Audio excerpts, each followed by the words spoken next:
Hi, welcome to simple things. അപ്പം നമ്മൾ ഇന്ന് ഉണ്ടാക്കാൻ പോകുന്ന വാഴക്കൂമ്പ് വെച്ചിട്ട് ഒരു തോരനാണ്. ഇതിനെ വാഴക്കൂമ്പെന്നും പറയും, വാഴച്ചുണ്ടെന്നും പറയും. പല സ്ഥലങ്ങളിൽ പല പേരാണ് പറയുന്നത്. അപ്പോൾ ഞാൻ എങ്ങനെയാണ് ചെയ്യുന്നതെന്ന് വെച്ചാൽ ഈ വാഴക്കൂമ്പ് എടുത്തതിന് ശേഷം ഇതിൻ്റെ പോളകൾ കുറച്ച് പൊഴിച്ച് മാറ്റി വെക്കും.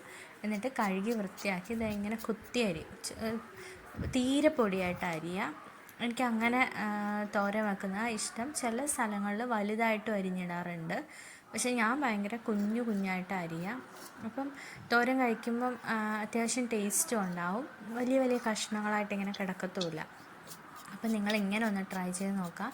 ഇങ്ങനെ കൊത്തി കൊത്തി അരിഞ്ഞാൽ മതിയാവും. ഇപ്പം ഓഫീസിലൊക്കെ പോകുന്നവരാണെങ്കിൽ തലേ ദിവസം ഇങ്ങനെ അരിഞ്ഞ് ഉപ്പും മഞ്ഞൾപ്പൊടി ഇട്ടിട്ട് ഫ്രിഡ്ജിൽ വെച്ചിരുന്നാൽ മതി. പിറ്റേ ദിവസം എടുത്ത് ഉണ്ടാക്കാൻ പറ്റും. അപ്പം അങ്ങനെയുള്ളവർ ഇങ്ങനെ ഒന്ന് ട്രൈ ചെയ്ത് നോക്ക്. അപ്പോൾ എല്ലാം അരിഞ്ഞതിന് ശേഷം ഞാനിതിലേക്ക് ലേശം ഉപ്പും പിന്നെ ഒരു ലേശം മഞ്ഞൾപ്പൊടിയും ഇത്തിരി വെളിച്ചെണ്ണയും കൂടെ ഒന്ന് തൂകിയിട്ട് കൈ വെച്ച് നല്ലോണം ഞെരടി ഒതുക്കി മാറ്റി വെക്കും. അപ്പം ഇതിൻ്റെ കറയൊക്കെ ഒന്ന് പോയി ഒരു മയത്തിലോ കുറച്ച് ഒതുങ്ങിയിരിക്കും. അതുപോലെ നല്ല എണ്ണയൊക്കെ ചേർന്നാകുമ്പോൾ കുറച്ച് നല്ലതായിട്ടിരിക്കും. അപ്പോൾ അതിന് ശേഷം ഒരു ചട്ടി എടുക്കാം. അതിലേക്ക് എണ്ണ ഒഴിച്ചിട്ട് നമുക്ക് കടുക് പൊട്ടിക്കാം. കടുകിൽ നിങ്ങൾക്ക് ഉള്ളി വേണമെങ്കിൽ സവാള വേണമെങ്കിൽ ഇട്ട് വഴറ്റാം. അതുപോലെ തന്നെ നിങ്ങൾക്ക് വേണമെങ്കിൽ ചെറുപയർ പുഴുങ്ങിയതും ഈ കൂമ്പ് തോരൻ വെക്കുമ്പോൾ അതിൻ്റെ കൂട്ടത്തിടാം. വൻപയറും ഇടാറുണ്ട്, പക്ഷെ ഞാൻ ഉള്ളിയൊന്നും ഇടുന്നില്ല, അല്ലാണ്ട് തന്നെ ഉണ്ടാക്കുക. അപ്പോൾ അരിഞ്ഞ് വെച്ചേക്കുന്ന മിക്സ് ചട്ടിയിലേക്ക് ഇട്ട് കൊടുത്തു. ഇനി ഇതിൻ്റെ അകത്ത് ഉപ്പൊന്നും ചേർക്കണ്ട. ഓൾറെഡി നമ്മൾ ഉപ്പ് ചേർത്ത് പുരട്ടി മാറ്റി വെച്ചിരുന്നതല്ലേ, അപ്പോൾ അതുകൊണ്ട് ഇനി ഇതിലേക്ക് ഉപ്പൊന്നും ചേർക്കണ്ട.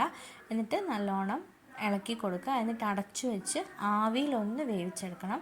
അപ്പോൾ ഈ ആവിയിൽ വേവിക്കുന്ന സമയത്ത് നമുക്കിതിൻ്റെ അരപ്പ് റെഡിയാക്കാം.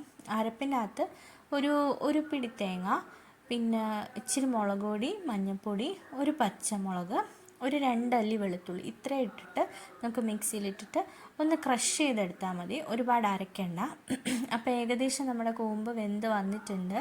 അപ്പോൾ ഇതിൻ്റെ അകത്തോട്ട് അരപ്പിട്ടിട്ട് വീണ്ടും ഇതൊന്ന് പൊതിഞ്ഞ് വെച്ച് അടച്ചു വെച്ച് ഒന്നും കൂടെ ആവി കയറ്റിയെടുക്കണം. അപ്പം ഈ അരപ്പും ഈ കൂമ്പും എല്ലാം കൂടെ ചേർന്നിട്ട് ഒരു നല്ലൊരു ടേസ്റ്റ് വരും.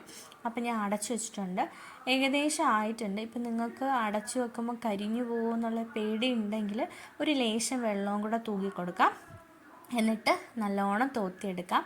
അടിപൊളി ടേസ്റ്റാണ്. ഇങ്ങനെ ഒന്ന് ട്രൈ ചെയ്ത് നോക്കണം. അപ്പം നാളെ ഒരു റെസിപ്പി ആയിട്ട് വരുന്നവരെ ബായ്.